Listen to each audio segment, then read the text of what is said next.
सभी का सप्तऋषि astrology channel में बहुत बहुत स्वागत है।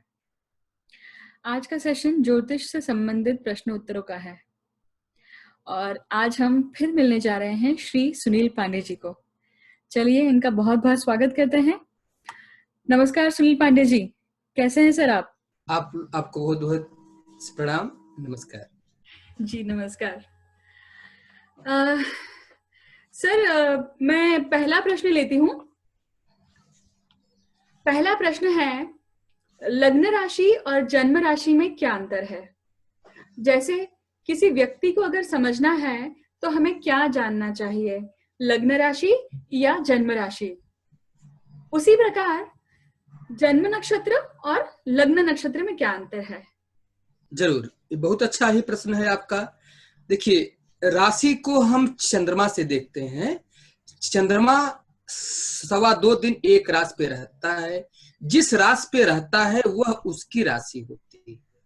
लेकिन लग्न के लिए एक है कि संस्कृत में है कि लगतीत लग्न या राशि नाम उदयो लग्न है।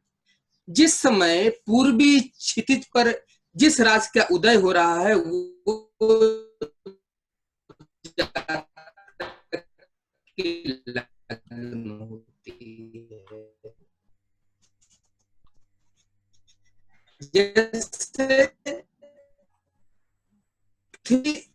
के चंद्रमा पे तो अब एक लग्न 2 घंटे पे अपने अक्ष के परिधि झुकी हुई है, इसलिए कोई लग्न 2 घंटे से ज्यादा होती है, कोई लग्न 2 घंटे से अल्प होती है। तो देखिए, ज्योतिष में समझते हैं कि जैसे झूरी नदी में, उसी प्रकार से पंचांग में या सब में अगर उसमें लग्न का वर्णन नहीं है तो उसका उसी प्रकार से महत्व जैसे झूरी नदी में नाव को चलाते हैं। तो राशि से जातक को विचार को देखते हैं और जन्म पूरा फ्यूचर, उसका पूरी स्थिति, उसके पूरा जीवन को हम उसके जन्म लग्न से देखते हैं। लेकिन यहाँ हम एक चीज ये बताना चाहते हैं, जैसे आप जा रही हैं कि जैसे जन्म नक्षत्र और लग्न के नक्षत्र में क्या अंतर है या कि कौन ज्यादा महत्वपूर्ण है। तो इसमें हमारा ये बताना है कि चंद्रमा का नक्षत्र ज्यादा महत्वपूर्ण है, क्योंकि चंद्रमा के ही नक्षत्र से पूरा जीवन में जो दशा, अंतर प्रत्यंतर, सूक्ष्मांतर, योगिनी दशा, चर दशा, जितनी भी प्रकार की महर्षि पराशर ने दशाओं का वर्णन किया है, वो सारी दशाएं चंद्रमा के नक्षत्र के आधार पे चलती हैं। और आप अगर देखें तो जो दशा है, पत्री में चाहे जितना भी बल हो, लेकिन अगर दशा नहीं अच्छी चल रही है तो वो बल दिखाई नहीं पड़ता है। इसलिए सारा जीवन जो है जन्म नक्षत्र के आधार पे चलता है, इसलिए जन्म नक्षत्र का ज्यादा महत्व है। हाँ, जन्म लग्न के नक्षत्र का महत्व है, लेकिन वो चंद्रमा के नक्षत्र से कम है। अच्छा, तो इसलिए हाँ, एक चीज और हम देखते हैं, किसी को समझना है जैसे किसकी कैसे मित्रता रहती है। जैसे इसी की वृष राशि है, उसकी सबसे ज्यादा मित्रता वृश्चिक राशि वालों से होगी, क्योंकि उसके समसप्तक है, भले वो मित्र ना हो। जैसे इसी की मेष राशि है, उसकी सबसे ज्यादा मित्रता उससे, उसके 180 अंश पे जिसकी तुला राशि है उससे मित्रता होगी। तो हाँ, लेकिन ये सबसे अच्छी मित्रता है अपने से समसप्तक। लेकिन जो है, अगर जो जिसकी राशि है उसके पंचम और नवम की जो राशि है उसमें भी मित्रता होती है। जैसे मान लीजिए किसी की मीन राशि है, तो मीन राशि है तो मीन से पंचम में पड़ती है कर्क पड़ती है और नवम में वृश्चिक पड़ती है, तो उसकी मित्रता अच्छी रहेगी कर्क और वृश्चिक राशि वालों से। लेकिन उसकी सबसे अच्छी मित्रता जो है मीन की, क्योंकि सप्तम भाव में कन्या राशि पड़ती है, तो उससे ज्यादा अच्छी मित्रता रहेगी। जी, ये बहुत ही इम्पोर्टेंट बात बताई है सर आपने, क्योंकि जी मुझे लगता है और जन्म लग्न का अपना अलग महत्व है, क्योंकि उससे हाँ जी, जी हाँ, तो जन्म लग्न का अपना एक अलग महत्व है। उससे पूरी जो है उस जीवन के बारे में पता चलता है। इसीलिए हमारे ऋषियों ने जो है तीनों लग्न के बारे में बताया है, जैसे जन्म लग्न, चंद्र लग्न, सूर्य लग्न। अब इन तीनों को मिला करके देखने की पद्धति को सुदर्शन चक्र इसको कहते हैं। तो तीनों लग्नों से विचारी है, लेकिन संपूर्णता जो है पूरा भाग्य की स्थिति कैसी, एक पत्री के बल की स्थिति हम जन्म लग्न से देखेंगे। राशि से जो है गोचर का ज्यादा वर्णन राशि से होता है, और सूर्य से भी हम इन्हीं सबको मिला करके देखेंगे। तो तीनों ही लग्नों को मिला कर देखने की परिपाटी है, लेकिन इसमें जन्म लग्न का ज्यादा महत्व और चंद्रमा की राशि, चंद्रमा के नक्षत्र का ज्यादा महत्व है। जी, बहुत बहुत ही आपको कोई शंका हो तो बताएं आप। एक्चुअली आपने मेरी शंका दूर कर दी, क्योंकि मैं इसी बात पे आने वाली थी कि अगर मान लीजिए किसी जैसे कॉलेज के जो बच्चे होते हैं या फिर जनरली हमारे फ्रेंड्स होते हैं, तो हम जाके उनसे राशियां या उनकी पत्रिका नहीं पूछते हैं, पहले हमारी मित्रता होती है। बट जनरली बहुत बार ऐसा होता है कि कुछ लोगों से बहुत अच्छी मित्रता हो जाती है और कुछ लोगों से बिल्कुल नहीं बन पाती है। तो आपने जो ये समसप तक का जो कॉन्सेप्ट बताया है सर, ये शायद हमारे दर्शकों को बहुत बहुत काम आएगा। तो ये बहुत अच्छी बात बताई सर आपने। तो अब मैं सिर्फ दूसरा प्रश्न लेती हूँ। दूसरा क्वेश्चन है सर, अंगारक योग का क्या अर्थ है? जैसे सूर्य और मंगल की युति बनकर अंगारक योग बनता है, अगर ये दशम भाव में होता है तो इसके क्या परिणाम होंगे सर?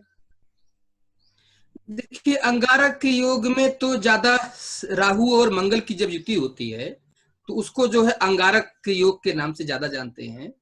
और लेकिन अंगारक जैसे उसके नाम से ही पता है, अग्नि से संबंध है, और मंगल अग्नि का प्रतीक है ही है। देखिए, एक चीज लाल किताब के अनुसार जो है जी, अगर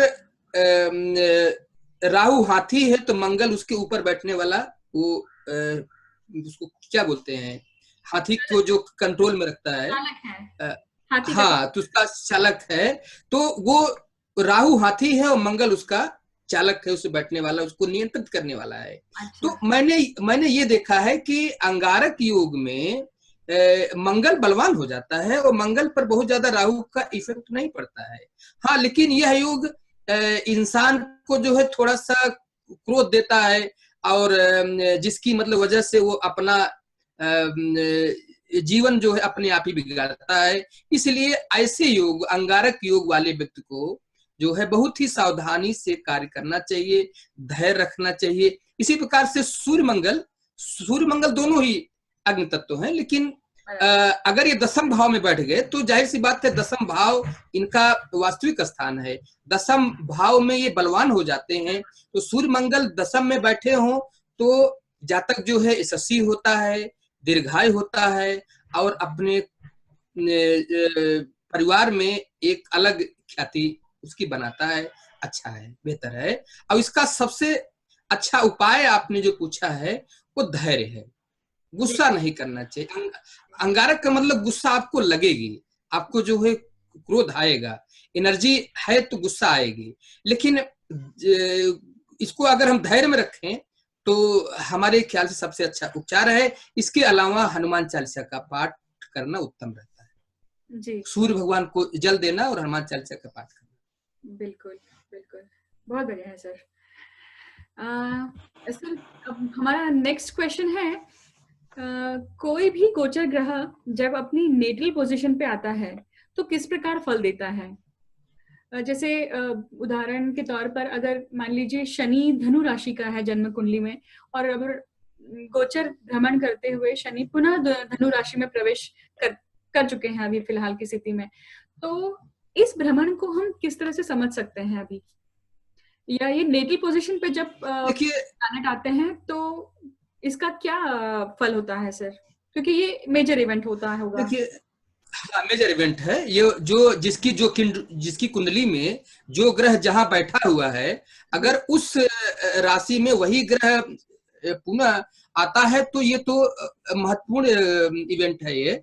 और हालांकि इसमें हर ग्रहों का फल अलग अलग है। जैसे अगर हम सूर्य को देखें, मेरा जो अनुभव है, सूर्य की कुंडली में जहां पे बैठा है उसके उसके अगर मतलब उसी राशि पे आता है, या हमने तो यहाँ तक ये देखा है कि उसके द्वादश या द्वितीय भाव में भी जब सूर्य रहता है तो जातक को कुछ बड़ा सफलता मिलती है, या कुछ उसके जीवन में बड़ा बदलाव की संभावना बढ़ जाती है। जब सूर्य अपने ही नटल पे आता है, अपने ही उस पोजीशन पे आता है, या उसके आगे पीछे भी आता है, तो भी हमने देखा है कि कोई बड़ा घटना, बड़ा, वो भी अच्छे के लिए, ज्यादातर जो है अच्छे के लिए। हाँ, लेकिन इसमें देखिए, इसमें दशा अंतरदशा या अन्य गोचर भी देखना आवश्यक है। अगर दशा अंतरदशा अन्य गोचर सपोर्टेड है तो सूर्य जहां पर है उसके आगे पीछे उस राशि में आता है तो कोई बड़ी अच्छी सफलता या अच्छा परिवर्तन के योग बनते हैं। इसी प्रकार लेकिन अन्य के माध्यम में, जैसे चंद्रमा है अपने ही राशि पे आता है तो वो मध्यम फलदायक है। मंगल को भी हमने इवेंट जो है यही हमने देखा है कि वो अन्य का हमने मतलब यही देखा है कि मध्यम फलदायक है, बहुत अच्छा हम उसको नहीं कर सकते हैं एक्सेप्ट सूर्य को। हाँ, एक चीज हमने और देखा है, बृहस्पति भी जब अपने उस स्थिति पे आता है, या शुक्र भी अपने निटल पोजीशन पे आता है तो अच्छा फल करता है। शनि के विषय में हमने यही देखा है, मध्यम फल करता है। राहु केतु अगर अपने निटल पोजीशन पे अगर आते हैं तो वो मैंने देखा है कि जातक को दांत के रोग होते हैं। दांत के रोग? हाँ, दांत के, जैसे राहु जैसे कि कर्क राशि में जी,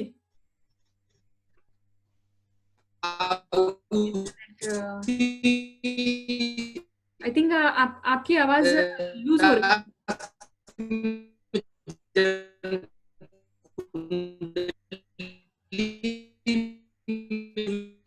तो उसको होगा। लेकिन तो कोई ग्रह जब आता है तो अमूमन मध्यम फलदायक होता है। कुछ ही ग्रह ऐसे हैं जो कि अच्छा फल करते हैं। अच्छा जी। और सर इनके फल का जो मतलब इनका जो मैनिफेस्टेशन है फल का, ये कौन से भाव में बैठे, किस भाव का, इनके कारक क्या है, उस हिसाब से इसका फल आएगा, है ना?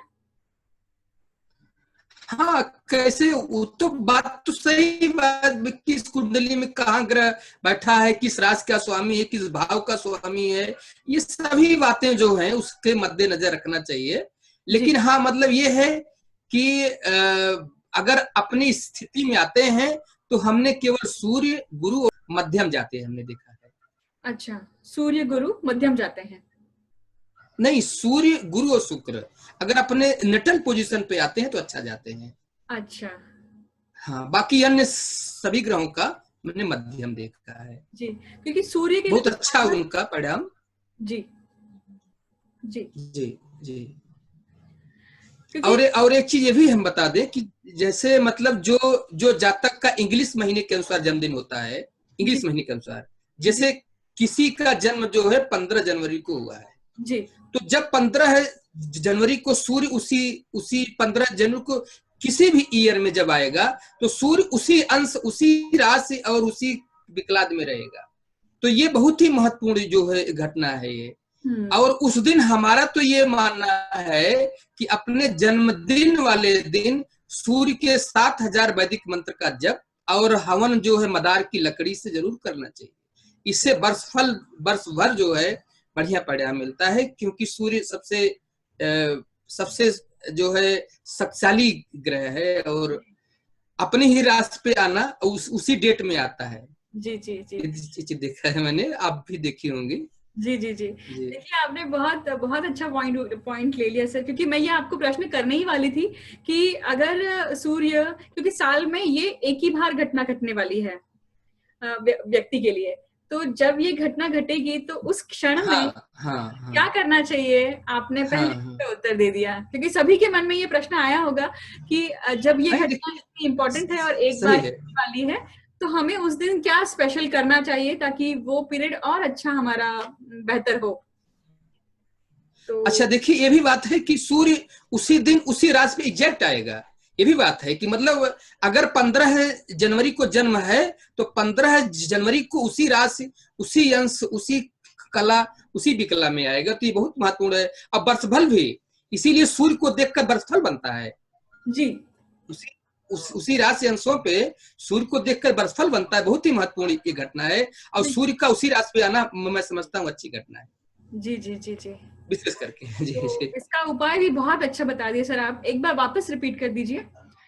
देखिए हाँ, सूर्य को जिस दिन मतलब जातक की अंग्रेजी महीना के अनुसार जन्मदिन हो जी, उस दिन जो है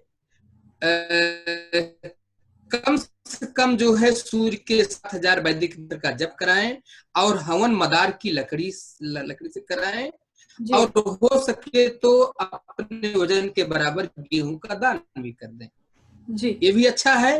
अब इसके अलावा इसी प्रकार से नहीं फिक्स है, लेकिन चंद्रमा जिस जातक का जिस तिथि में जन्म हुआ है, जिस महीने में जिस तिथि में जन्म हुआ है, उस तिथि में जब चंद्रमा मतलब आएगा उस नक्षत्र में, राशि में, तो फिर वो भी जो है उसी राशियांश पर होगा।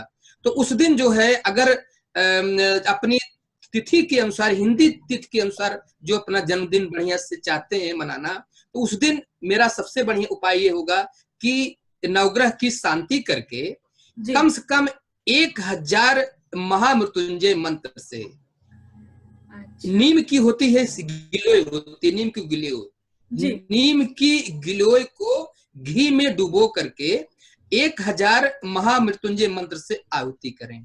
इससे उनका पूरे वर्ष भर स्वास्थ्य, धन धान समृद्धि बनी रहेगी।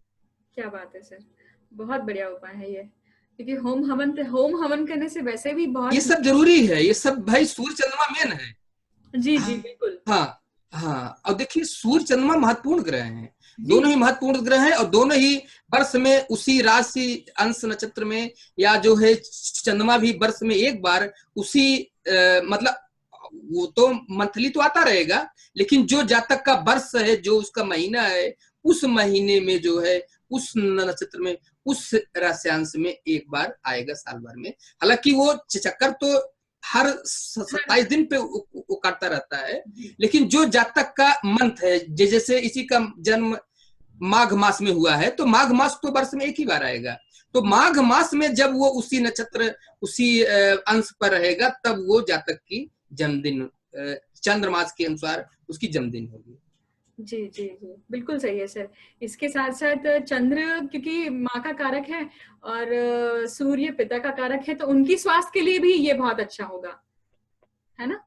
हाँ, अगर शांति हो जाएगी सबके लिए, पूरे घर परिवार में अच्छा रहेगा, और पूरा इसका बढ़िया परिणाम। एक मैं उपाय और मैं बताना चाहता हूँ, होली जो है आने वाली है, हाँ जी। और जिस दिन मतलब होलिका दहन होता है, होलिका दहन जी, उस दिन जो है 7000 सूर्य के वैदिक मंत्र का जप कर लें, और जप करके पूरे परिवार के साथ हवन कर लें। बहुत अच्छा है, बहुत ही सुंदर ये उपाय है। होली नहीं, जिस दिन रंग खेली जाती है, जिस दिन होलिका दहन है उस दिन। जी जी जी, बहुत बढ़िया है सर, बहुत बढ़िया है। अब मैं अपना नेक्स्ट क्वेश्चन लेती हूँ सर। हमारा नेक्स्ट प्रश्न है जी, द्वितीय संतति का फलादेश हम किस प्रकार से कर सकते हैं? क्योंकि जनरली पहली संतति के बारे में तो हमें पता चल जाता है, या फिर हम गणना कर लेते हैं, कैलकुलेशन मिल जाती है, बट जब द्वितीय संतति की बारी आती है तो हमें फलादेश किस तरह से करना चाहिए? क्या ऐसे योग होते हैं, क्या देखना चाहिए सर, बताइए। देखिए, संतान का भाव तो पंचम है, सर्व विदित है, और संतान का मेन कारक ग्रह गुरु है जी। तो पंचम भाव से हम सभी संतानों के विषय में जानते हैं जी। और पंचम भाव से संतान कैसी होगी, कैसा उसका व्यवहार विचार, कैसा उसकी ग्रोथ होगी, इन सारी बातों को पंचम भाव से देखते हैं। लेकिन रही बात, जैसे हम जन्म लग्न से स्वयं का स्वामी है, और जन्म लग्न से तीसरा भाव जातक के छोटे भाई या छोटी बहन का घर है। जी उसी प्रकार से प्रथम संतान को पंचम भाव से हम देखेंगे और द्वितीय संतान को पंचम से तृतीय यानी सप्तम भाव से हम देखेंगे। सप्तम भाव में बैठे हुए ग्रह या सप्तम भाव पे कैसे मतलब कि ग्रह योग या युति है, उसके अनुसार द्वितीय संतान की स्थिति का विचार होगा। लेकिन इसका चूंकि मतलब मूल भाव पंचम है, अतः पंचम से को रिलेट करके देखेंगे। पंचम भाव को इग्नोर हम नहीं करेंगे, पंचम भाव से को रिलेट करके सप्तम भाव से हम द्वितीय संतान के विषय में विचार करेंगे। जी ठीक है सर। अब नेक्स्ट प्रश्न आता है सर, विदेश में रहने वाले जातक पुनः मातृभूमि कब आएंगे? इसके क्या योग हो सकते हैं?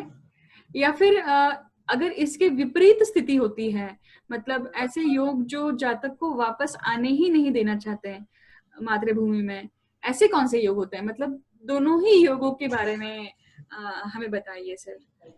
नहीं, जैसे आपका क्या मतलब है, जैसे विदेश में जो रहने वाले जातक हैं, हाँ जी, वो जो है जैसे कुछ दिन के लिए अपने देश में आते हैं कि हमेशा के लिए आना चाहे तो क्या है, इसमें थोड़ा सा फलों में अंतर होगा। जैसे कोई मान लीजिए विदेश में रह रहा है जी, तो वो जो है कुछ दिन के लिए इंडिया आना जो है चाहता है, ये चीज के विषय में कि या वो हमेशा के लिए आना चाहता है, इस विषय में आप प्लीज हमें कंफर्म करें। क्या प्रश्न है आपका सर? अगर ये दोनों ही स्थिति हमें जाननी हो, क्योंकि हाँ ये सही है, सही है। साल भर में एक बार आ पाते हैं, हाँ, करते हैं, तो हाँ, वो स्थिति क्या बनती है? हाँ, मतलब वो कौन से योग होते हैं? और हमेशा के लिए अगर आना चाहें तो क्या स्थिति बनेगी? ठीक है, आपका प्रश्न मैं समझ गया। देखिए, अगर वो रहते हैं, देखिए विदेश में रहने का योग पहले हम देखते हैं।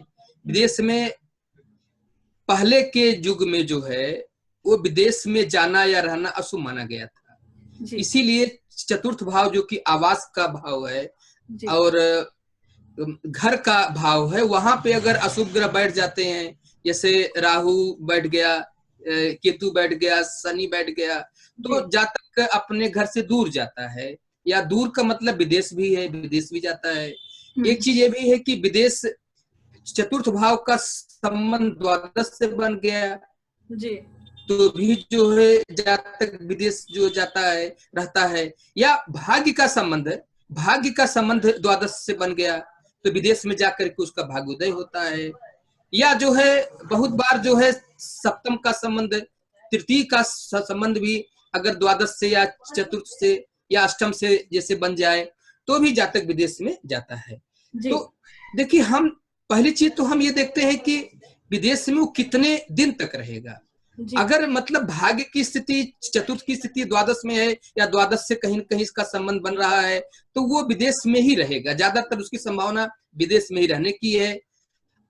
उसकी घर वापसी, जैसे कुछ छुट्टी पर आना चाहता है या कोई कार्यक्रम में आना चाहता है, जब जो है चतुर्थ भाव में या भाग्य भाव में या तृतीय भाव में या सप्तम भाव में कोई अच्छे ग्रह हो, खास करके गुरु हो, शुक्र हो, तो फिर वो जो है अपने मातृभूमि पे वापस आ जाएगा, या उसकी जो है कुछ दशा अंतरदशा अच्छी चल रही हो। यही बात है ना कि हमें मातृभूमि पर आना एक सौभाग्य का विषय है, एक अच्छी बात है, तो उसकी जब दशा अंतरदशा अच्छी रहेगी तो वापस आ जाएगा। लेकिन अगर किसी के विदेश में रहने के उत्तम योग है नहीं, कुछ द्वादश की अंतरदशा आ गई, भाग्य की अंतरदशा आ गई, तो वो साल 2 साल के लिए विदेश में रहा, लेकिन वो जो है अंतरदशा बीती या गोचर में कुछ द्वादश में बृहस्पति आ गया या वो बीत गया, तो फिर वो अस्थायी रूप से विदेश में नहीं रह पाएगा, अपने मातृभूमि पे आ जाएगा। हाँ, जी जी जी, बिल्कुल। तो मतलब यहाँ पे सर चतुर्थेश भी किसी कोई भी लग्न हो, चतुर्थेश अगर इन भावों में होगा, जैसे भाव, भाग्य भाव और तृतीय भाव ये कहा, तो इसमें अगर चतुर्थेश अगर प्रवास कर रहा है तो भी ये योग बन सकेगा। हाँ, लेकिन ज्यादातर मोस्टली योग हमने देखा है कि चतुर्थ यदि द्वादश में हो तो बहुत अच्छा योग बनता है, अष्टम में हो तो उससे अल्प बनता है, सप्तम भी हो या तृतीय में हो तो भी ये योग बनता है। हमने देखा है। लेकिन मेन संबंध जो ज्यादा दिन के लिए, ज्यादा समय के लिए जो लोग रहते हैं, उनके द्वादश भाव या द्वादश का स्वामी चौथे बैठ गया है। द्वादश का स्वामी यदि चौथे बैठ गया है तो उसका विदेश में घर होगा, अपना उसका मकान हो सकता है, ये भी उसकी संभावना बनती है। या द्वादश भाव पीड़ित हो गया, चतुर्थ भाव पीड़ित हो गया, खास करके चौथा भाव पीड़ित हो गया, तो वो तो दूर तो जाना ही जाना है उसको। अच्छा, एक चीज ये भी हम देखते हैं कि द्वितीय भाव चूंकि परिवार का भाव है, तो वो भी अगर पीड़ित हो गया, वहां पे राहु और शनि बैठ गए, तो भी विदेश जाने की उसकी संभावना रहती है, लेकिन चतुर्थ भाव से अल्प रहती है। अच्छा, तो मतलब अगर शनि मंगल जैसे ग्रह अगर बैठ जाते हैं चतुर्थ भाव में, तो निश्चित ही ये योग और बन सकते हैं, बनता है, जाते हैं अब, लेकिन उसका द्वादश से संबंध बनना चाहिए, द्वादश का संबंध। और फिर जैसे ये भी है कि अगर जन्म लग्न द्वादश बैठ गया तो निश्चित ही जाता है विदेश। हाँ, जन्म लग्न का स्वामी द्वादश बैठ गया या द्वादश का स्वामी लग्न बैठ गया तो भी आदमी विदेश जो जाता है और रहता भी है। जी, मैंने भी देखा। लेकिन मैंने भाग्य का संबंध भी देखा है। भाग्य का स्वामी यदि द्वादश में बैठा हो या द्वादश का स्वामी भाग्य में बैठा हो तो विदेश लगभग जाता है, और विदेश ही जाकर के उसका भाग्योदय भी होता है। हाँ, मतलब जिस भाव से संबंध बना रहा है उस भाव से संबंधित चीजें घटित होंगी।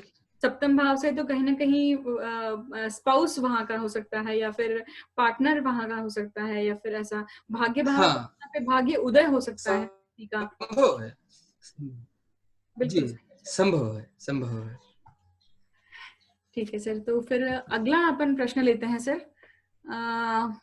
अगला प्रश्न है, गोचर सिर्फ किससे देखना चाहिए? गोचर चंद्र से देखना चाहिए, लगन से देखना चाहिए, या फिर वास्तविक जो ग्रह की पोजीशन है नित्य में उससे देखना चाहिए? कैसे देखना चाहिए सर गोचर? इस पर भी प्रकाश डालिए। देखिए, गो माने ग्रह होता है, चर माने चलना। गो माने ग्रह, चर में चलना। गोचर मतलब गोचर माने ग्रह चाल। तो देखिए, चंद्रमा मनसो जातक, चंद्रमा जातक का मन है जी, और सुख दुख मन के भी। अगर आप कुछ है, अगर मन में दुख है तो दुख है, तो गोचर को चंद्रमा से देखने की हमारे शास्त्रों में परिपाटी है। क्योंकि अगर मन प्रसन्न है तो जो है इसका मतलब कि गोचर बढ़िया चल रहा है, अगर मन दुखी है तो इसका मतलब गोचर कहीं खराब है। अब जैसे चंद्रमा से, जैसे जो 7.5 है, 7.5 तो चंद्रमा से देखते हैं, ना कि लग्न से देखते हैं जी। क्योंकि शनि जो है वो चंद्रमा के पीछे, साथ में या आगे मतलब हो करके वो चंद्रमा मन को पीड़ित करता है जी। और ये स्थिति 7.5 साल की होती है। 2.5 साल पीछे, 2.5 साल उसकी राशि में, 2.5 साल उसके मतलब द्वितीय भाव में। तो उसी प्रकार से जैसे शनि की 7.5 चंद्रमा देखते हैं, उसी प्रकार से सभी गोचर जो है, सभी मतलब ग्रह चाल चंद्रमा से मुख्यतः देखा जाता है। हाँ, लेकिन ये नहीं कि उसको लग्न से नहीं देखेंगे, उसको लग्न से भी देखेंगे, उसको सूर्य से भी देखेंगे, और उसको ये भी देखेंगे कि वह अपने घर से, जैसे मतलब गुरु है, गुरु अपने घर से किस भाव में गोचर कर रहा है। अगर अपने भाव से वो शुभ भाव में कर रहा है गोचर तो बढ़िया फल देगा। अब जैसे चंद्रमा को ही देखिए कि चंद्रमा अपने भाव से दूसरे, तीसरे, 5वें, 7वें, 9वें, 10वें और 11वें भाव फुल अच्छा फल करता है अपने भाव से जी। उसी प्रकार से अपने मतलब कि हर कुंडली में कौन सा ग्रह अपने नेटल चार्ट में बैठे हुए ग्रह से किस भाव में गोचर कर रहा है वो भी महत्वपूर्ण है। तो यही सेम रूल भी एप्लीकेबल होगा सर उन बाकी ग्रहों के लिए भी? हाँ, सबके लिए यही होगा। लेकिन मेनली जो है अगर हम इसको परसेंटेज में हम बांटें तो मेरा अपना जो अंदाज है कि 75% गोचर चंद्रमा से देखा जाएगा, बाकी जो 25% है वो मतलब लग्न से, सूर्य से और अपने नेटल की स्थिति में से भी देखा जाएगा। जैसे मतलब बहुत लोग ये भी मानते हैं कि गोचर के जब ग्रह गोचर के जब ग्रह जो है अपने मूल स्थान से 90 अंश पे आते हैं या जो है एकदम सामने आते हैं, उसको स्क्वायर एस्पेक्ट उसको कहते हैं। अच्छा। कि मतलब कि अपने से चतुर्थ आ गया, अपने से सामने जो है आगे 180 अंश पे आ गया, तो उसको ऐसा लोग जो है मानते हैं कि अच्छा नहीं है। ऐसा मैंने देखा है, कुछ लोग मानते हैं, लेकिन हम उससे सहमत मैं नहीं हूँ। अच्छा। अपने से चतुर्थ आया या 107वें पे आया, तो वो अमूमन अन्य अन्य बातों पर भी आधारित है। एक चीज को देख करके ज्योतिष में कुछ सही नहीं कहा जा सकता, इसको काफी कुछ चीजें रीड करना पड़ता है। लेकिन हाँ, आपका जो प्रश्न था कि गोचर को मुख्यतः चंद्रमा से देखेंगे कि सुख दुख चूंकि मन के विकल्प हैं, मन प्रसन्न है तो सब कुछ है, मन अगर प्रसन्न नहीं है सब कुछ होते हुए भी दुखी है। जी जी जी जी, बिल्कुल ठीक है सर।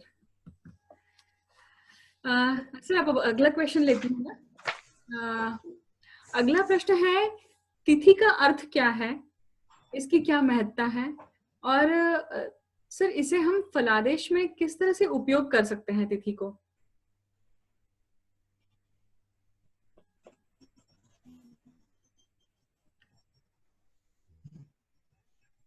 आपको आवाज आ रही है सर? देखिए, बहुत ही महत्वपूर्ण मास है जी। चांद्रमास में दिनों को तिथि के रूप में गिनते हैं। हाँ, जैसे एक महीने में 30 तिथि होती है, 2 पक्ष होते हैं, शुक्ल पक्ष और कृष्ण पक्ष होता है। तो शुक्ल पक्ष में 15 होती हैं तिथि और कृष्ण पक्ष में भी 15 होती हैं तिथि। तो एक महीने में चांद्रमास, इसको हम चांद्रमास कहते हैं। जो अंग्रेजी के हिसाब से जो चलता है इसको हम सौर मास कहते हैं। जो चंद्रमा के आधार पे जो महीना बनता है, जो लगभग 27 दिन कुछ घंटे का बनता है, इसको हम चांद्रमास कहते हैं। और ये तिथि को चांद्रमास के अनुसार हम देखते हैं। तो एक महीने में 30 तिथि होती है, 15 शुक्ल पक्ष की, 15 कृष्ण पक्ष की। और भचक्र जो है, जो मतलब एक राउंड है, जो जो जो, जो मतलब यूनिवर्स है, जो हाँ, वो जो है, हाँ जोडियक जो है वो 360 अंश की होती है जी। तो अब हम 360 अंश में 30 से भाग करते हैं जी। तो 12 आता है। तो यानी कि 12 हम मतलब कि एक तिथि 12 अंश की होती है जी। अब इसको हम इस प्रकार से हम समझते हैं कि जैसे अमावस्या के दिन सूर्य और चंद्रमा के राशि अंश लगभग इक्वल होते हैं, यानी सूर्य और चंद्रमा एक ही राशि एक ही नक्षत्र पर आधारित होता है जिस दिन अमावस्या रहती है। अमावस्या से प्रतिदिन, अमावस्या के बाद से प्रतिदिन सूर्य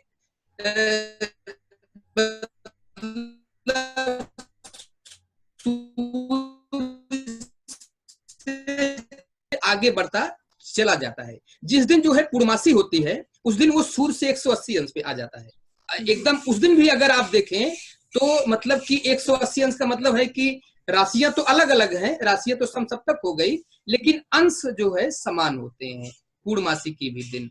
तो पूर्णमासी तक जो है सूर्य चंद्रमा से दूर जाता है 12-12 अंश, लेकिन पूर्णमासी के बाद जो है हर दिन जो है 12 अंश, मतलब एक तिथि 12 अंश ऐसे करके हुए सूर्य फिर चंद्रमा फिर सूर्य के पास आ जाता है, अमावस्या हो जाती है। तिथि 12 अंश की होती है। और इसका देखिए जन्म पत्री में इसका हम इस तरह से महत्व देखते हैं। जैसे अमावस्या है, अमावस्या तिथि का जन्म है, जाहिर सी बात है कि सूर्य और चंद्रमा की युति होती है तो अच्छा नहीं माना गया है जी। जैसे आग और जल, आग और जल को एक साथ आपने रख दिया तो वो दोनों ही नष्ट हो जाते हैं जी। उसी प्रकार से सूर्य आग है और चंद्रमा जल है, दोनों अगर साथ युति हो गए तो दोनों जी।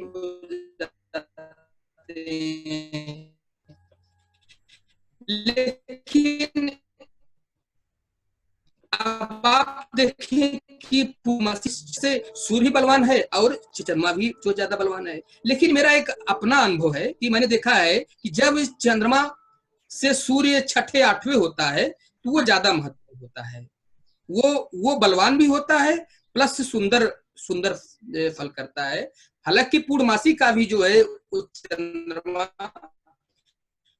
बहुत ही शुभ फल होता है, लेकिन कुंडली के अनुसार जो मैंने देखा है कि कुंडली के अनुसार जब चंद्रमा अच्छा होता है, लेकिन इनका जो है इन्हीं तिथि को 5 भागों में बांटा गया है।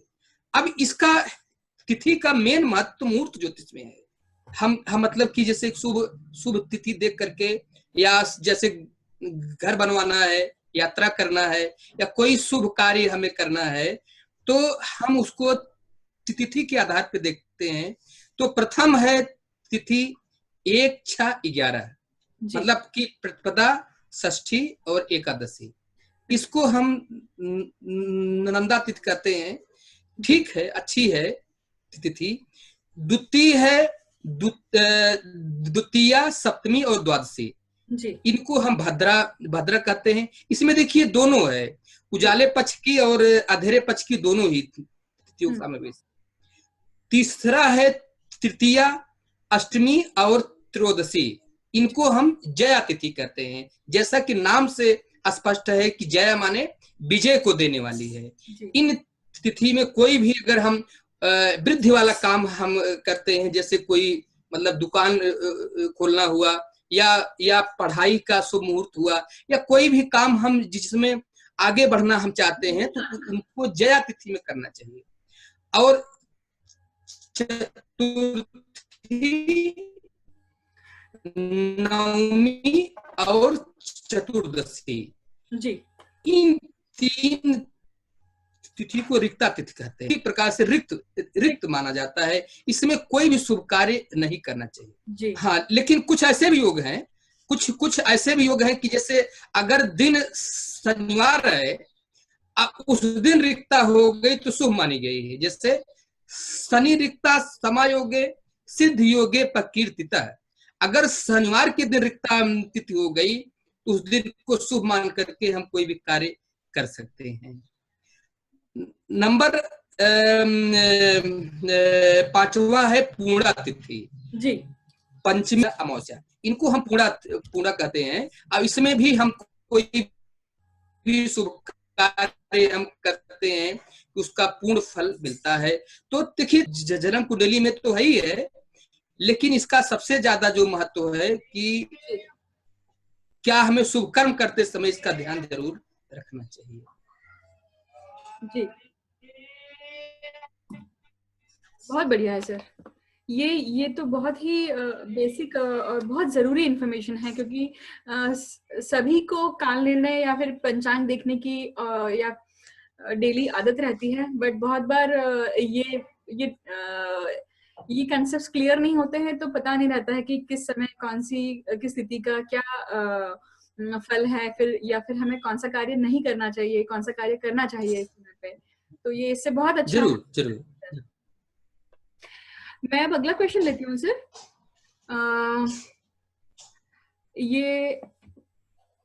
ये प्रश्न है सर, प्रश्न ज्योतिष से संबंधित। प्रश्न ज्योतिष या प्रश्न कुंडली जब हम मानते हैं, तो हम कैसे तय कर सकते हैं कि ये जो उत्तर आया है ये जातक के फेवर में है या नहीं? बहुत अच्छा है, बहुत अच्छी आपने प्रश्न आज उठा रही हैं कि जिससे कि लोगों का इससे बहुत ही फायदा होगा और बहुत ही इंटरेस्टिंग भी है। देखिए 12 राशियां हैं जी, 12 राशियां हैं, तो हम प्रश्न लग्न बनाते हैं। जैसे किसी ने हमसे कोई प्रश्न पूछा, तो मैं उस समय के आधार पे, उस जगह के आधार पे और उस के आधार पे हम प्रश्न लग्न जिसे बनाते हैं। लेकिन अब हमें देखना है कि 12 राशियों में कौन सी राशि शुभ है, कौन सी राशि में प्रश्न जो है पूछा गया है तो शुभ फल देगा, कौन सी राशि में प्रश्न अगर पूछा गया है तो अशुभ फल देगा या जातक के फेवर में नहीं आएगा। तो इसको हम 2 प्रकार से, मतलब कि राशियां जो हैं वो 3 प्रकार से उदय होती हैं। पहला है पृष्ठोदय राशि, जो पीछे की ओर से उदित होती हैं। और पृष्ठोदय राशि जो है मेष है, वृष है, कर्क है, धनु है और मकर है। ये 5 राशियां पृष्ठोदय हैं। पीछे से उदित होती हैं। इनमें अगर कोई प्रश्न पूछता है तो वो उस प्रश्न की हानि होती है, उसका प्रश्न का उत्तर जो है जातक को फेवर नहीं करता है। ये सामान्य सी बात है। नंबर 2 पे आते हैं शीर्षोदय राशियां। जो राशियां शीर्ष से उदय हुई हैं वो शुभ मानी गई हैं। उसमें अगर किसी ने कोई प्रश्न पूछा है तो शुभ फल होता है। जैसे मिथुन राशि है, सिंह, कन्या, तुला, वृश्चिक और कुंभ, ये जो है 6 राशियां शीर्ष से उदित होती हैं।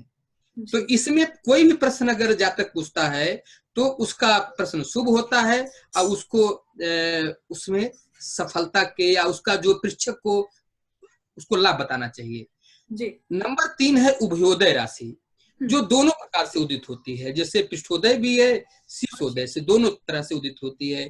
तो इसमें केवल मीन राशि ही उभयोदय है। अगर मीन राशि में इसी ने प्रश्न पूछा है तो परीक्षक को यह बताना चाहिए कि आपका वर्क तो हो जाएगा लेकिन वो थोड़ा कठिनाई से होगा जी। आपका कठिनाई से जी। लेकिन अब ये तो राशियों का फल है। देखिए ज्योतिष में एक चीज को देख करके आप कोई उत्तर नहीं कर सकती हैं, ये तो राशियों का है, फल है।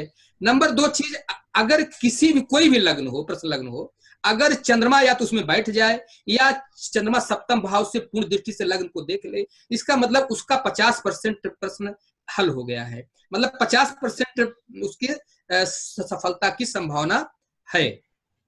अच्छा, एक तो ये हो गया। अच्छा, द्वितीय चीज, अगर यदि प्रश्न लग्न में से केंद्र और त्रिकोण भाव में शुभ ग्रह बैठे हों और उसमें कोई पाप ग्रह ना हो जी। और खास करके अष्टम भाव को छोड़ करके अन्य जगहों पे पाप ग्रह हो, जैसे छठे हो, तृतीय हो, द्वितीय हो, लेकिन अष्टम में पाप ग्रह अगर नहीं है तो भी परीक्षक को जो भी उसका प्रश्न है उससे उसको लाभ मिलता है। तो हाँ, इसमें कार्य की सिद्धि होती है। देखिए अष्टम व केंद्र स्थानों में अगर अशुभ ग्रह बैठ गए तो मतलब कि चाहे जो भी मतलब कि लग्न हो, चाहे मतलब हमने जो अभी बताया है कि शीर्षोदय ही अगर लग्न हो तो भी जो लाभ नहीं होगा। हाँ, लेकिन तभी अगर शीर्षोदय उसकी लग्न है लाभ नहीं की, लेकिन पूर्णतः उसे त्रिकोण में अकेला पाप ग्रह हो तो हानि करेगा। लेकिन अगर उस अकेले पाप ग्रह के साथ कोई शुभ ग्रह बैठा हो या उस पर कोई शुभ दृष्टि हो तो उसको लाभ होगा, उसको फायदा होगा। तो यानी कि अगर त्रिकोण में कोई पाप ग्रह है और देगा और त्रिकोण में अगर पाप ग्रह है लाभ मिलेगा। हाँ, एक चीज और है। हाँ, तो अच्छा होगा। अब एक चीज और है, प्रश्न लग्न से तीसरे, 5वें, 7वें और 11वें भाव में यदि शुभ ग्रह हो, खास करके 11वें भाव में अगर 11वां भाव बलवान है तो निश्चित है कि उसका जो भी प्रश्न है उसमें उसको लाभ मिलेगा। तो इन्हीं सब बातों को मिला करके कोरिलेट करके फिर जो है ज्योतिषी को देखना चाहिए कि हमारे लिए इनके लिए कौन सा उत्तर सटीक रहेगा। आपने शब्द क्या बोला सर? इग्रह ना? इग्रह भाव में? हाँ, 11वें भाव में, 11th हाउस, इनकम भाव में। देखिए किसी भी लग्न से या इसी भाव से अगर उस भाव से 11वें भाव में शुभ ग्रह बैठे हों, जैसे मान लीजिए मैं दसम को देख रहा हूँ, मैं 10वें भाव को देख रहा हूँ, 10वें भाव से 11वां भाव अष्टम हुआ। मेरा ये अनुभव है कि अगर अष्टम भाव में शुभ ग्रह बैठे हों जी या बलवान हो अष्टम भाव तो वो जो है 10वें भाव के लिए अच्छा जाएगा। मतलब अगर यह बताया है कि ऐसा जो जातक उच्च पद प्रतिष्ठा और आगे बढ़ेगा तो किसी भी भाव से उसका 11वां भाव अगर जो है शुभ है, बलवान है, तो उस भाव को पुष्ट करता है। जिससे लग्न का भाव 11वां है, मतलब जन्म लग्न से इनकम भाव है, तो या जो है उसी तरह से लग्न से इनकम भाव है। अगर इनकम भाव बलवान है, उसमें अच्छे ग्रह बैठे हों तो जाहिर सी बात है उसको कहीं कहीं उसको लाभ मिले। लेकिन इन्हीं सब बातों को ध्यान। अच्छा, एक चीज और मैं बताना चाहूंगा कि खट पंचाशिका में, खट पंचाशिका महर्षि पृथ्वी यशा कृत है, उसमें 56 इस श्लोक हैं। महर्षि पृथ्वी यशा ने इन्हीं 56 श्लोकों में पूरा जो है प्रश्नशास्त्र को बहुत बढ़िया से समझाया है। कोई अगर पढ़ना चाहे तो 60 पंचाशिका जो है लेकर के पढ़ सकता है। उसमें जो है महर्षि पराशर जी कहते हैं कि मिथुन, कन्या, तुला और कुंभ, ये 4 राशि, और इन 4 राशियों में अगर प्रश्न कोई पूछा है तो जाहिर सी बात है कि उसको सफलता मिलने की संभावना बढ़ जाती है। अच्छा जी जी,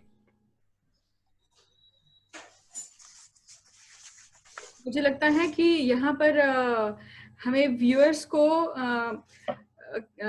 को रिक्वेस्ट है कि आप ये सारे टेक्निक एक बार टेस्ट करके देखिए और कमेंट्स में डालिए, मतलब कमेंट्स में अपने अपने अनुभव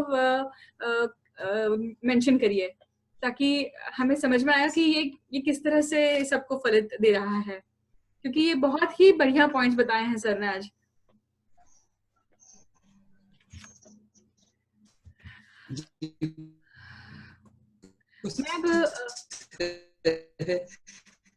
जी जी, क्या कुछ कह रहे थे सर, आप बोलिए।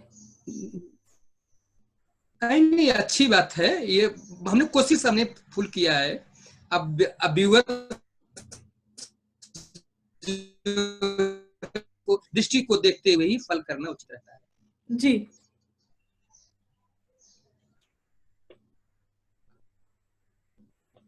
एक मिनट सर, मुझे लगता है यहाँ पे अगला प्रश्न आप बताएं। हाँ जी जी, अगला प्रश्न मैं लेती हूँ सर। किसी भी नए काम की शुरुआत करने के लिए मुहूर्त ज्योतिष के अनुसार हमें क्या देखना चाहिए सर? ये भी आपका बहुत ही उत्तम प्रश्न है। ये सब ऐसे प्रश्न हैं। देखिए, भाग्य, ज्योतिष का मतलब भाग्य बनाना है। किस तरह से ज्योतिष को हम अपने ऊपर अप्लाई करके या लोगों के ऊपर अप्लाई करके अपना और उनका भाग्य हम बनाएं, ये ज्योतिष शास्त्र का मेन विषय है।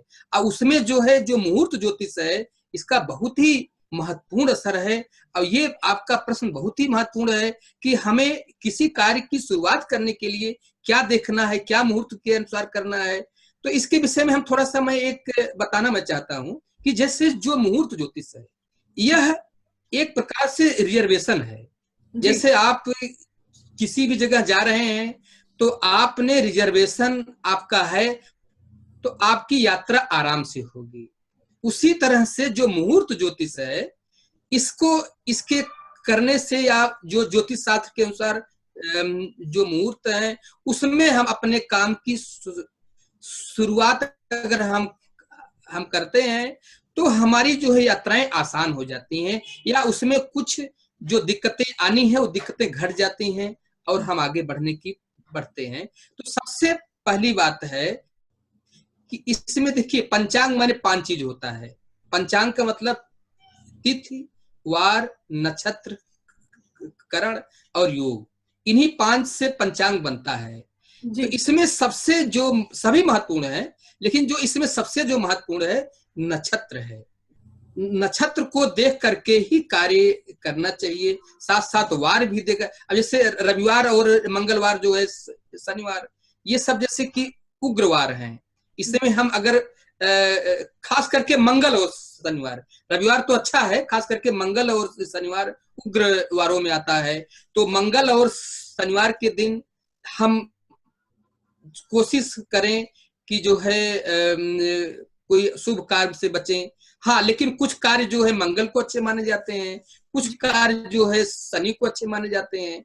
वो चीजें हमें देख लेना। जैसे कोई स्थिर कार्य हम अगर चाह रहे हैं, स्थिर कार्य करना, तो उसको शनिवार के दिन आरंभ करना ज्यादा अच्छा होता है। या जो लोग हमने देखा है कि जो लोग ज्वाइनिंग करते हैं, वो अक्सर मंगल या शनिवार को करते हैं कि उनकी स्थिरता कहीं न कहीं बनी रहती है जी।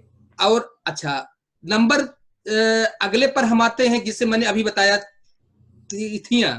अगर हम कोई भी कार्य की ओपनिंग करें और उसमें जो है हमें जया तिथि मिल जाए, मतलब कि तृतीया, अष्टमी और त्रयोदशी अगर तिथि मिल जाए, या जो है पूर्णिमा मिल जाए, पंचमी मिल जाए, दशमी मिल जाए, तो इन तिथियों में हम कोई भी कार्य की शुरुआत करें तो शुभ माना गया है। जी वार में सबसे अच्छा सोमवार और बृहस्पतिवार है। सोमवार के दिन ऐसा बताया गया है कि सभी कार्य शुभ होते हैं। इसी तरह से बृहस्पतिवार के दिन सारे कार्य अच्छे माने गए हैं। लेकिन अब हम आते हैं कि नक्षत्र पे आते हैं, जो कि इसका बहुत ही महत्व है। देखिए, ध्रुव नक्षत्र, ध्रुव मतलब स्थिर, जैसे मतलब ध्रुव तारा है, स्थिर नक्षत्र। इसमें है कि उत्तरा भाद्रपद, उत्तराषाढ़ा और उत्तरा फाल्गुनी, रोहिणी, ये नक्षत्र ध्रुव संज्ञक नक्षत्र हैं। इसमें जो है स्थिर कार्य अच्छे माने गए हैं, जैसे बीज बोना, गृह निर्माण, या कोई शांति पाठ कर रहा है, जैसे कोई महामृत्युंजय जपवा रहा है, कोई यज्ञ करवाता है, तो इन नक्षत्रों में करना शुभ है। नंबर दूसरे चीज पे आते हैं चर संज्ञक नक्षत्र जी।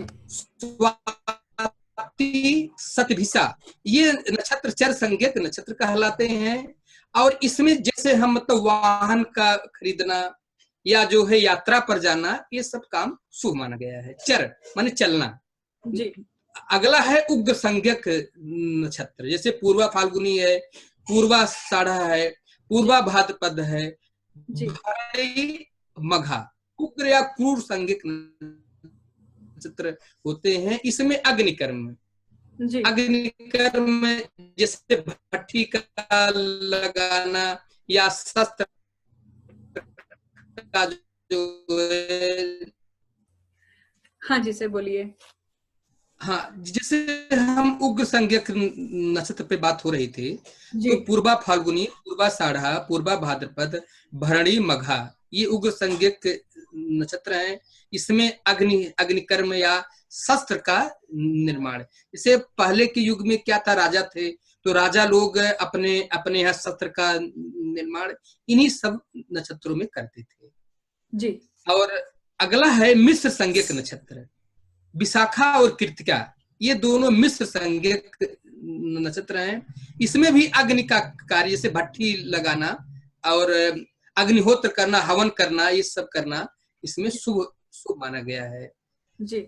अगला है क्षिप्र संज्ञक नक्षत्र, हस्त, अश्विनी, पुष्य, अभिजित नक्षत्र क्षिप्र या लघु संज्ञक नक्षत्र हैं। इनमें व्यापार करना और आभूषणों का जो है निर्माण करना, गीत संगीत गायन वादन का शुभारंभ करना शुभ माना गया है। अगला है मृदु मैत्र संज्ञक नक्षत्र, मृगशिरा, रेवती, चित्रा, अनुराधा। इसमें जो है संगीत का अभ्यास और खेल कूद की शुरुआत करना, अभ्यास करना, ये सब शुभ माना गया है। इसके आगे है तीक्ष्ण संज्ञक नक्षत्र, इसमें आते हैं मूल, ज्येष्ठा, आर्द्रा, अश्लेषा, ये तीक्ष्ण संज्ञक या दारुण नक्षत्र हैं। इनमें मंत्र का प्रयोग, कठोर वर्क या मुकदमा दायर करना आदि शुभ माना गया है।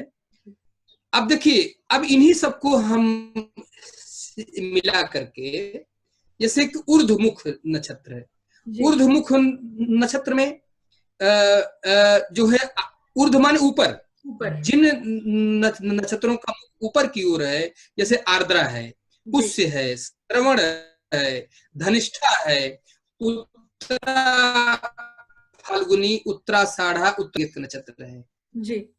इसमें जो है देवालय का निर्माण, भवन का जो है निर्माण, वृक्षारोपण करना शुभ माना गया, या इसमें कोई या दुकान खोल सकता है, या इसमें कोई अपने जो है बिजनेस का आरंभ कर सकता है। तो खास करके रोहिणी जो है, रोहण का मतलब बहुत ही तेजी से ग्रोथ होती है। उत्तरा उससे जितने भी हैं नक्षत्र, चाहे उत्तरा भाद्रपद, उत्तराषाढ़ा, उत्तरा फाल्गुनी, इसमें भी कोई अगर हम किसी कार्य की ओपनिंग करते हैं तो वो बढ़ता ही चला जाता है। अब आते हैं अधोमुख नक्षत्र। अधोमुख का भी महत्व है, जैसे मूल है, अश्लेषा है, विशाखा है, कृतिका है और पूर्वा फाल्गुनी, पूर्वाषाढ़ा, पूर्वा भाद्रपद, भरणी और मघा। ये जो नक्षत्र हैं ये अधोमुख नक्षत्र हैं। मतलब कि ये जो है इसमें अगर हम जैसे होता नहीं कि जैसे पानी जो पृथ्वी से बोरिंग करते हैं, बोरिंग का कार्य करना, नलकूप लगाना, ये सब अधोमुख नक्षत्र में करना चाहिए। नंबर 3 है त्रियंग मुख नक्षत्र। इसमें है अनुराधा है, मृगशिरा है, रेवती है, चित्रा है, हस्त है, स्वाति, पुनर्वसु, ज्येष्ठा, अश्विनी। इसमें हम रोड का जो है सड़क जो बनाते हैं, किसी पुल बनाते हैं या रेलवे का काम जो है इसमें करना शुभ रहता है। मतलब इंफ्रास्ट्रक्चर से रिलेटेड। इंफ्रास्ट्रक्चर से रिलेटेड जी। तो क्योंकि आप देखिए कि इसमें कभी ऊपर जाना है तो कभी नीचे जाना है, तो कभी ऊपर जाना है तो कभी जो है नीचे जाना है, तो इंफ्रास्ट्रक्चर से संबंधित इसमें करना चाहिए। तो देखिए ये नक्षत्र, तिथि, वार योग भी है, बहुत से मतलब ऐसे भी योग हैं, जैसा मतलब है कि जो नक्षत्रों से और रण भी इसी प्रकार से बनते हैं। इन सब का भी अगर अच्छा योग है, जैसे सर्वासित योग है, रवि योग है। रवि योग का मतलब ये होता है जिस दिन रवि योग होता है उस दिन ऐसा बताया गया है कि उस दिन कितना भी दोष हो, अगर रवि योग मिल रहा है तो उस दिन को शुभ मान करके हम कार्य कर सकते हैं, क्योंकि दोष संघ विनाश को रवि योग है, दोषों के समूह को जो है रवि योग जो है नष्ट करता है। तो रवि योग है। अच्छा, एक चीज ये भी है, अभिजीत मुहूर्त है। अभिजीत जो है जैसे दोपहर, मिड दोपहर, बुधवार को छोड़ करके अभिजीत में मतलब बुधवार के दिन अभिजीत अशुभ माना गया है। बाकी सभी दिनों में मिड दोपहर को हम मतलब कि सूर्यास्त में सूर्योदय से माइनस करेंगे और उसको 2 से भाग करेंगे। जैसे सूर्यास्त जो है शाम को 18 बजे मतलब 6 बजे हो रहा है, और सूर्योदय जो है वो सुबह 5 बजे हो रहा है। तो 5 बजे तो 18 - 5 यानी कि हो गया 11। 11 में हम 5.5 2 से भाग करेंगे तो 5.5 आएगा। तो अब हम 18 में या तो हम 5.5 माइनस कर दें या 5 में हम 5.5 जोड़ दें। तो ऐसा अगर हम करते हैं तो जो मतलब मीडियन समय है दोपहर का, मिड दोपहर का, उससे 24 मिनट आगे और 24 मिनट पीछे का समय अभिजीत मुहूर्त होता है जी। इसके अनुसार जो है उस दिन बहुत अगर आवश्यक हो तो उस दिन कितना भी दोष हो, अगर हम अभिजीत मुहूर्त में हम कोई कार्य हम करते हैं तो शुभ माना गया है। लेकिन बुधवार छोड़ करके अभिजीत में 2 चीज वर्जित है, बुधवार का दिन और दक्षिण की यात्रा जी। ठीक है, तो इन्हीं सब का ध्यान रखते हुए, लेकिन एक चीज ये भी है, शास्त्र ये भी कहता है कि इमरजेंसी में मुहूर्त नहीं देखना चाहिए। अगर बहुत आवश्यक है, जल्दबाजी है, किसी को कोई है तो उसे मुहूर्त नहीं देखना चाहिए। इमरजेंसी अगर है तो उसे मुहूर्त, हाँ स्वाभाविक सी बात है सर, क्योंकि वो हाँ, लेकिन अगर इमरजेंसी है नहीं तो उसमें देखना जरूरी है जी। इमरजेंसी की सिचुएशन ही स्वाभाविक मतलब स्वाभाविक रूप से उत्पन्न होती है। तो देखिए आप हाँ, देखिए एक चीज और है जो आपसे हमारी कल बात हो रही थी। तो जैसे शास्त्र ये भी कहता है कि हम कितने भी शुभ योग में निकलें, इतने भी शुभ मुहूर्त में हम निकलें घर से, लेकिन शकुन अपशकुन, अगर चलते समय शकुन बढ़िया हो रहा है तो इसका मतलब आपका बढ़िया है, आप जा सकते हैं, आप वो काम कर सकते हैं। लेकिन हम कितना भी शुभ मुहूर्त देख करके निकलें, लेकिन अगर चलते समय शकुन नहीं ठीक है, अब शकुन हो रहा है, इसका मतलब हमारा तो शास्त्र में ये भी है कि हमने पढ़ा है कि कितना भी आप शुभ मुहूर्त और वार नक्षत्र सब देख के निकलिए, लेकिन अगर आपको शकुन बढ़िया हो रहे हैं तो इसका मतलब आपकी यात्रा अच्छी होगी, आपका कार्य बनेगा। लेकिन अगर नहीं शकुन अपशकुन हो रहा है तो इसका मतलब उस कार्य को रोक दीजिए। ये तब भी शकुन अपशकुन इसके बाद की बात है जी। शकुन सर यहाँ तो हमारे ख्याल से दर्शक लोग जो हैं इसका ध्यान रखते हुए कार्य, हाँ जी, इसका ध्यान रखते हुए कार्य करेंगे।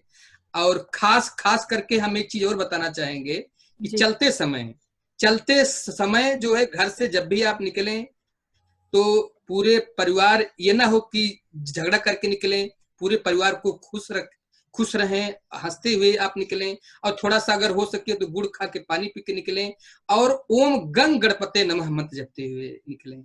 या एक चीज ये भी होता है, स्वर होता है, जो स्वर चल रहा है हमेशा, तो मतलब एक स्वर चलता है, केवल 2 घंटे दोनों चलते हैं स्वर, उसमें देख लें कि जो स्वर चल रहा है, इसमें ये भी बताया गया है, भद्रा भरणी एक न लीजिए, जो स्वर चले वह पग दीजिए।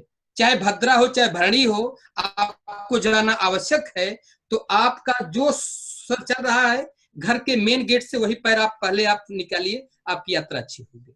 ये बहुत ही सूक्ष्म और बहुत इंपॉर्टेंट और बहुत सिंपल पॉइंट बताया सर आपने। ये अगर हम ध्यान रखेंगे, ये सभी लोग ध्यान रख सकते हैं, क्योंकि रोज ही हमें बाहर निकलना पड़ता है किसी न किसी काम के लिए। तो जो भी नॉस्ट्रल से जो आपकी पहली नॉस्ट्रल या जो भी आपका श्वास जिस नॉस्ट्रल से चल रहा है, अगर वही पैर आप बाहर रखते हैं तो आपका काम जरूर शुभ होगा, सफल होगा, है ना सर? ये बिल्कुल बहुत इम्पोर्टेंट पॉइंट बताया सर आपने। ये जी देखिए, मेरी कोशिश यही है कि लोगों का लाभ हो, लोगों का फायदा हो, और ज्योतिष का जो छोटी छोटी चीजें जो हम बदल करके, हम जिनको अपना करके अपना भाग्य को हम ठीक कर सकते हैं। जी, शकुन शास्त्र तो सर इतना ज्यादा गूढ़ और इतना प्रकृति से संबंधित है, ये एक एक्चुअली मुझे लगता है इसके ऊपर एक अलग सेशन बन सकता है, क्योंकि ये बहुत इंटरेस्टिंग भी है और हाँ सत्य है, डेली में काम आने वाली बातें हैं। जरूर बनेगा। जरूर जी, मैं सर दूसरा क्वेश्चन लेती हूँ मैं, एक मिनट रुकिएगा। सो हमारा लास्ट क्वेश्चन ये है सर कि क्या ज्योतिष में ऐसा देखा जा सकता है कि कौन सी घटनाएं निश्चित होंगी ही, और अगर घटना निश्चित है तो इसके क्या उपचार हो सकते हैं, या उपचार के माध्यम से हम इसकी इंटेंसिटी कम या ज्यादा कर सकते हैं क्या? ये सत्य है, घटना को जो है देखना ज्योतिषी का ही वर्क है जी, और ज्योतिष के द्वारा ये देखा जा सकता है कि कौन सी घटनाएं घट सकती हैं, शुभ या अशुभ दोनों। अगर वो घटना अच्छी है तो बहुत अच्छी बात है, अगर वो घटना अशुभ है तो अब देखिए, शुभ या अशुभ दोनों है, लेकिन बहुत हद तक बताया जा सकता है, एक बहुत हद तक इसकी झलकी देखी जा सकती है, बताया जा सकता है, लेकिन फिर भी 100% बताना थोड़ा सा मुश्किल है। 100% ही बताया जा सकता है, लेकिन प्लस उसके लिए भगवान की कृपा की होना, उनका एक जो है वरदान होना बहुत आवश्यक है। तो मेरा मतलब है बताया जा सकता है ये जी। और हाँ, इसको जो मनुष्य ही एक ऐसा जीव है कि जो कि नवीन कर्म कर सकता है, नवीन कार्य कर सकता है। मनुष्य एक ऐसा है कि जो अपना भाग्य बदल सकता है, या वो चाहे तो भाग्य बना सकता है, चाहे भाग्य बिगाड़ सकता है। तो अगर हमें ये पता चल जाए कि हमारा आने वाला समय अशुभ है या ऐसी घटनाएं हो रही हैं, तो जिस हो रही है उसको अगर हम एक दिन के नहीं, उसका जप हो, हवन हो, और उससे संबंधित जो मतलब परिवार है, जैसे सूर्य से संबंधित कोई घटना होने जा रही है, मतलब जैसे मान लीजिए पिता को कष्ट होने जा रहा है, तो सूर्य का जप हो जाए, सूर्य का हवन हो जाए, या सूर्य का दान हो जाए, या अनवरत भगवान सूर्य को जल दें, गायत्री मंत्र का जप करें, या सूर्य मंत्र का जो है जप करें, तो एक दिन के नहीं, अनवरत हम करके उस बिगड़े भाग्य को भी बनाया जा सकता है, या उसके असर को घटाया जा सकता है। मतलब ये संभव, आप अपना बैलेंस बढ़ा रहे हैं, जब तक करके आप अपना बैलेंस बढ़ाएंगे तो आपको खर्च करने के लिए है वो नहीं, निश्चित है। देखिए भोग है जी, भोग जो है वो तो अवश्य में भोक्तव्यम कृत कर्मम शुभाशुभम, अपने किए गए शुभ और अशुभ दोनों का फल मिलता है, अवश्य है ये। लेकिन यदि कोई अशुभ भी है तो हम अनवरत जब तब से हमारे पाप नष्ट होते हैं। अगर हम रेगुलर हम जब तब हम करते हैं तो धीरे धीरे जो उसका पाप का परिणाम है वो नष्ट हो जाएगा। तो अच्छा, अगर वो बहुत ज्यादा है पाप बहुत ज्यादा है, तो हो सकता है वो जब तब से न नष्ट हो, तो वो फिर उसको भोग लिया जाएगा। अब जैसे हम एक सपोज करते हैं, जैसे किसी का हम परसेंट में हम पाप है, मान लीजिए 10 उसका भोग, उसको 8 भाग को जब तब के माध्यम से काट दिए, फिर भी बचा 2 भाग ना, तो 2 भाग तो भोगना होगा, लेकिन वो हल्का हो जाएगा। जहां बहुत बड़ी जो घटना घटनी थी वहां वो छोटी घटना के रूप में हो करके निकल जाएगी। देखिए, जब समस्या की तुलना में जब पुरुषार्थ अल्प होंगे तो हारना सुनिश्चित है जी। जीतने के लिए समस्या की तुलना में पुरुषार्थ ज्यादा करना पड़ेगा। बिल्कुल। अगर समस्या 10 है, आपका जो है पुरुषार्थ माने इफर्ट, जब तब दान पुण्य, लोगों का आशीर्वाद, माता पिता की सेवा को कुल मिला करके अगर हम देखें तो 8 ही हो रहा है, तो हारेंगे, लेकिन वो बहुत हल्का हारेंगे। जीतेंगे तभी जब समस्या 10 है और आपका इफर्ट 11 है या 12 है, तभी आप जो है जीतेंगे। तो जाहिर सी बात है कि इसको कम कर सकते हैं, घटा सकते हैं। भाई हमारे ऋषियों को आप देखिए, उन्होंने तपस्या के बल पे क्या नहीं पाया, सब कुछ पा गए। इसी को वरदान देने की क्षमता, इसी को श्राप देने की क्षमता, और अपने लिए उन्होंने जन्म जन्मांतर उन्होंने बदल लिया। तो जैसा कि बिन तपराध मिलत जग नहीं, बिना तपस्या के राज नहीं मिलता है। ये तपस्या में यही नहीं कि हम केवल मंत्र जपें, तपस्या में ये भी है कि हम मंत्र जपें, दान पुण्य करें, और प्लस अपने अंदर के जो दोष दुर्गुण है उसको हटा दें, और सच्चाई और जो है विश्वास और अच्छाई लोगों का को बढ़ा दें। ये तपस्या में आता है जी। तो ये भी लिखा गया है कि सफलता के पीछे का मुख्य कारण आत्मनियंत्रण है। अब इसमें सबसे बड़ा हमने देखा है, अगर आशीर्वाद मिल जाए।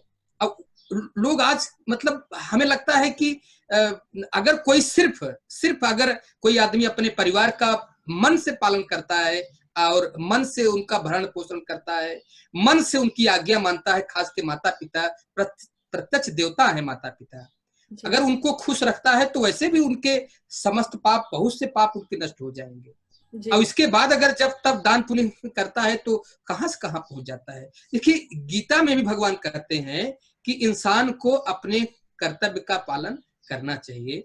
तो सबसे बड़ी तपस्या कर्तव्य का पालन है। बिल्कुल सही है सर। ये और एक छोटा सा मैं एग्जाम्पल में दूंगा, बिल्कुल छोटे में ही हम बताएंगे। एक बहुत मुश्किल से 40-50 साल की बात है, वो तपस्या में थे, अपने घर से भाग गए और तपस्या वो करने लगे। कुछ तपस्या में इतने ज्यादा लीन हो गए थे कि एक धोती में जाड़ा वो बिता देते थे, जाड़े भर जो है धोती बिता देते थे। और उनके पास बहुत से बड़े बड़े लोग, अच्छे लोग आते थे और उनका दर्शन करते, उनके अंदर तेज था, आत्मबल था। लेकिन कुछ पारिवारिक वाद विवाद हो गया और उन्होंने अपने, अच्छा वो तो पहले जाना नहीं चाहते थे कोर्ट, लेकिन बाद में उनको कोर्ट जाना पड़ा और उन्होंने अपने उनके बेटे और भतीजों में वाद विवाद था, उन्होंने अपने बेटे के हक में बयान दे दिया, जबकि वो उचित भतीजों के हक में था। उसके बाद से उनकी तपस्या छीण हो गई और वो मतलब एक जो उनकी तब बल था उनका नष्ट हो गया, घट गया, और उनकी समाज में उतनी इज्जत नहीं रह गई और कुछ ही दिन बाद उनकी मृत्यु भी हो गई। तो मेरा मतलब ये है कि अगर इंसान, ये भी तपस्या है कि अगर हम अपने कर्तव्य का पालन मोह लोभ छोड़ करके हम करते हैं तो ये बहुत बड़ी तपस्या है। इसका मतलब 12-13 साल की तपस्या उस समय एक अच्छे सत्कर्म के सामने 12-13 साल की तपस्या नष्ट हो सकती है। बिल्कुल। तो एक सत्कर्म बहुत आवश्यक है। अगर जो व्यक्ति जो है अपने कर्तव्य कर्म करते हुए लोभ मोह को छोड़ करके अपने कर्तव्य का पालन करता है, तो ये सबसे बड़ी तपस्या है, मेरा ऐसा मानना है। अब इससे आदमी अपने बड़े से बड़े दुर्भाग्य को काट सकता है। बिल्कुल सत्य है सर, ये पूर्णतः सत्य है।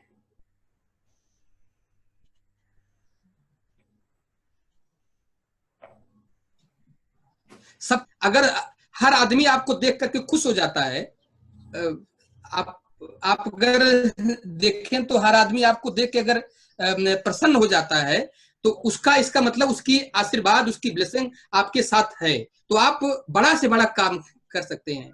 रावण तपस्वी था, रामचंद्र जी ने उतना नहीं तप किया था कि जितना रावण ने किया था, लेकिन रामचंद्र जी ने ऋषियों की जंगल जंगल घूम करके ऋषियों की समस्याओं को हल करते हुए, लोगों को सहायता करते हुए, लोगों को प्रेम देते हुए, लोगों का आशीर्वाद उनको इतना मिला कि जाकर रावण को मार दिया। तो अगर आदमी सतपथ पे चलता है, सत्कर्म करता है, तो बड़े से बड़ा दुर्भाग्य को काट सकता है। बिल्कुल सही है सर, बहुत ही सही कहा सर आपने। मुझे लगता है सर कि अब आगे के जो प्रश्न हैं ये हम अगले सेशन में लेते हैं। और हमने पूरी कोशिश, इसके लिए अगर हमसे भी कहीं भूल हुई तो मैं क्षमा चाहता हूँ, लेकिन हमारी पूरी कोशिश है कि सबसे बड़ा जो है तपस्या, अपना सत्कर्म हम करें, बड़े से बड़े दुर्भाग्य को काट सकता है और सौभाग्य को और बढ़ा सकता है। जी बिल्कुल बिल्कुल बिल्कुल सर, बहुत बहुत ही बढ़िया बात कही आपने। और मुझे लगता है कि इस बात के साथ हम ये सेशन यहाँ पे विराम देते हैं और नेक्स्ट सेशन में हमारे बाकी के प्रश्न कंटिन्यू करते हैं। जरूर।